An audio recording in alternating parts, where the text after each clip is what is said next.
So I'm here again for Connect with Businesses for Startup Women Connect Asia. So SWCA. It's me again. I'm Ginger. I'm one of the co-founders.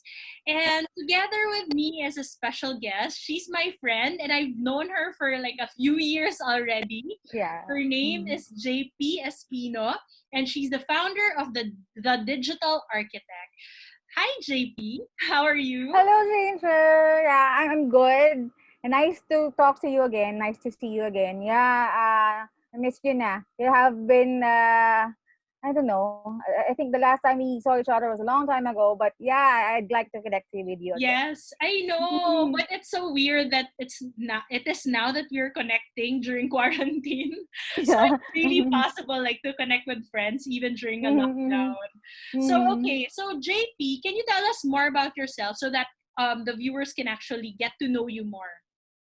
Okay. Hello, everybody. I am JP. I'm an architect, and I founded the Digital Architect. It's actually I don't know if it's what if you'd call a media. It's mostly a brand showing my fellow architects to go online, do their business online, and that it is possible to do our business virtually. And I've done a lot of talks, workshops, basically showing everybody in our field, like the architects, the engineers, contractors, interior designers, on how to do it virtually, going about our business, even just online. Like now we're in quarantine, we can still do our business. There. JB, how did you discover this? Like a lot of people would think like architects, contractors, no, they really need to be like hands-on, be in the premise where their clients are, where the Mm-hmm. offices or the houses are.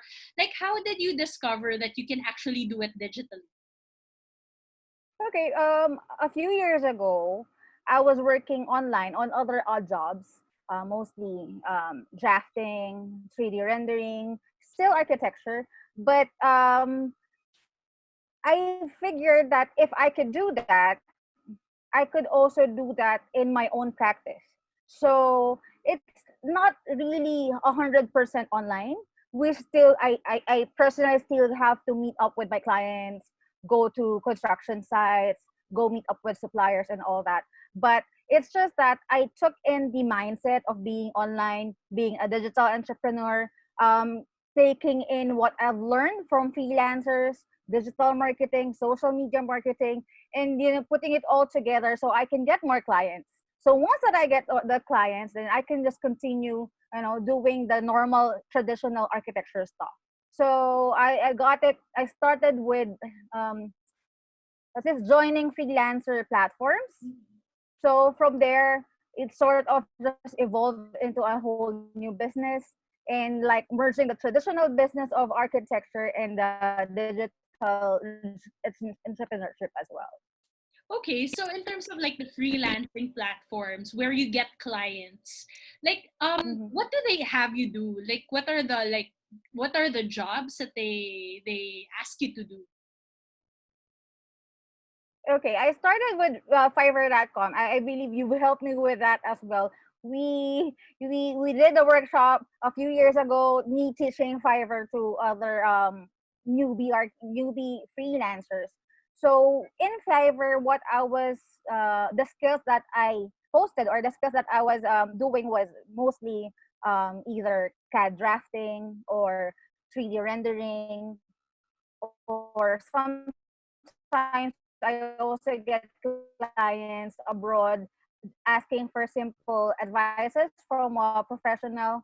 So if they are thinking of doing some construction in their place, some as simple as asking advices of what should they do, what's the process, what are the requirements that they should prepare, and all that. So most of it I was doing really the odd ends of 3D animation, rendering. Still, it's still all about architecture, but we're focused more on the skills rather than the whole concept of the being an architect. So it's really just the nitty gritty, the small stuff that we can give, we can serve, we can offer to serve our clients.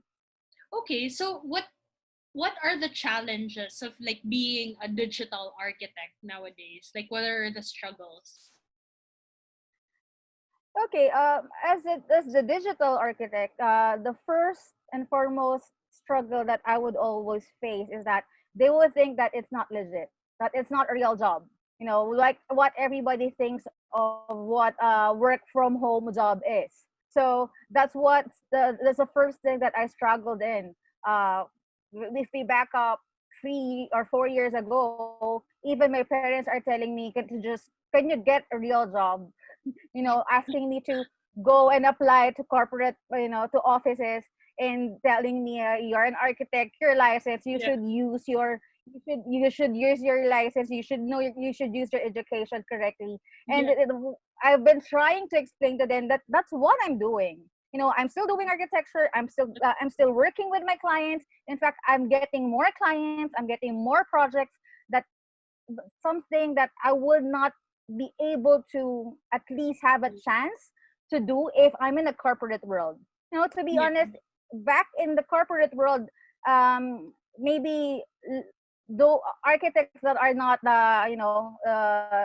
not that famous architects would get the very easy, or the redundant things to do, like simple renovation.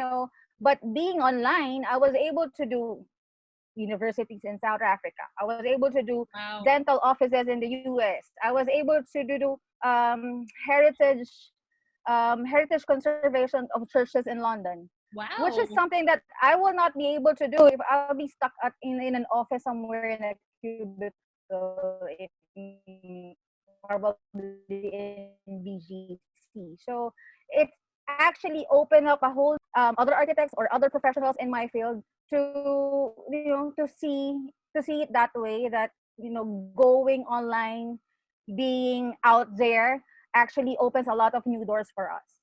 Yeah. So now I think people will be their minds are now open because not a lot of people can really go out and service clients. So now they're more forgiving and they probably understand how it is really to work from home because everyone's working from home. So what are your tips for professionals who would want They to go? finally realize that it can be done. Yes, exactly. Exactly. So, what are your tips now for professionals who are struggling now to adjust to this normal scenario that you Mm-hmm. actually have? Okay, tips. First of all is accept that the world is changing, that we should not, just be in that box that we've been we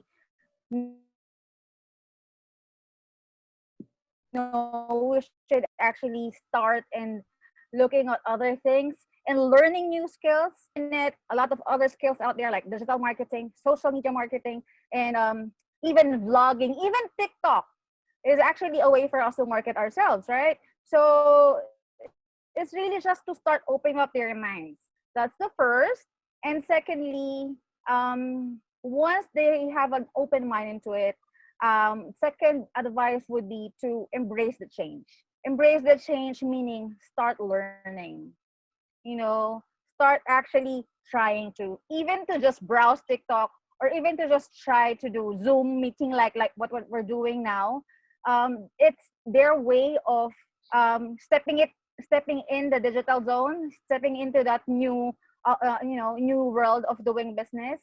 And probably the third one is, enjoy the ride, because there's so many things for us to discover, and it's actually really fun to learn new things, to try and to do it yourself.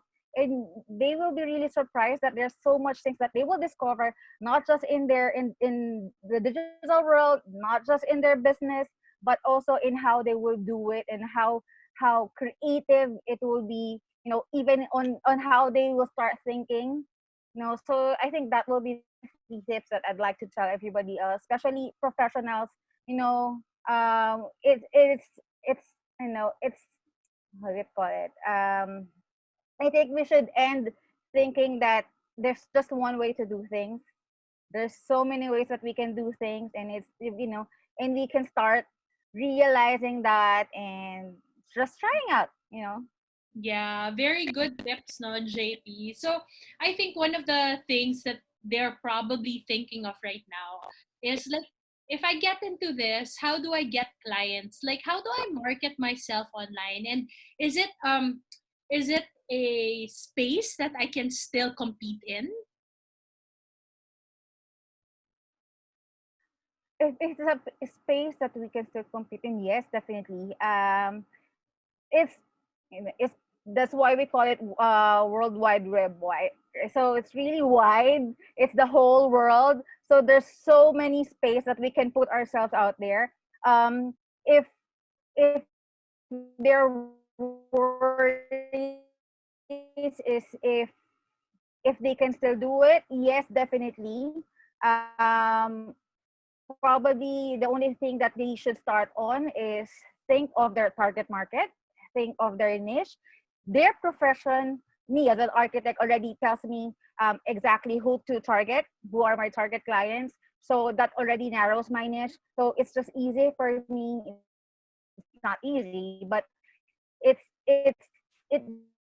just shows me to what direction that I should go to. They can start with pinpointing their target market, having deciding on their brand, and being starting to create their own digital content so that they can put themselves out there. The more people that they get to see their content, doesn't matter where you put it. Either you put it on your website, you put it on Facebook, put it on LinkedIn, put it on Instagram or TikTok. As long as you put yourself out there with a with your branding in a targeted market, I'm sure somebody will be able to see you, and that somebody will be able to create more business for you. Nice, nice. Thank you for that. So I guess no, JP, it's any final like message or word for people who aspire to be a digital professional. Okay. My last piece of advice for those who would like to be a digital professional is get to know what's happening right now. Because whatever is happening right now, there will be a lot of other new things that will come in. And if we don't get to learn to do these things, if we don't get to see what's happening in the world, then we'll be left behind. So of course, we don't want that. If people don't notice you, especially in this digital world, in this instant way of people seeing everything, then it will be much harder for you to market your business. So yeah, take a look at what's happening, learn from them, and just try to immerse into the what's happening in the digital world. It doesn't matter if it looks corny or funny, or it doesn't look like it's not too business type. It's not that professional, but yeah, it's how the world is working now. That's just the name of the game. So if you don't get to start actually trying it out, then you'll be left behind, right? Yeah. Adapt or fail. Yes, very well Yes. said, Mm-hmm. JP. So if they want to contact you, where can they reach out to you, JP? Okay. My main uh, content can be seen on Facebook, which is my Facebook page, the Digital Architect page. They can contact me through www.facebook.com/jp the digital architect.com. Okay. All right. Thank you so much. So that's another episode of Startup Women Connect Asia. So for all of you who want to connect with empowered women like JP and a lot more founders all across Asia, women founders all across Asia, follow us at Facebook, Startup Women Connect Asia, and our website, startupwomenconnectasia.asia.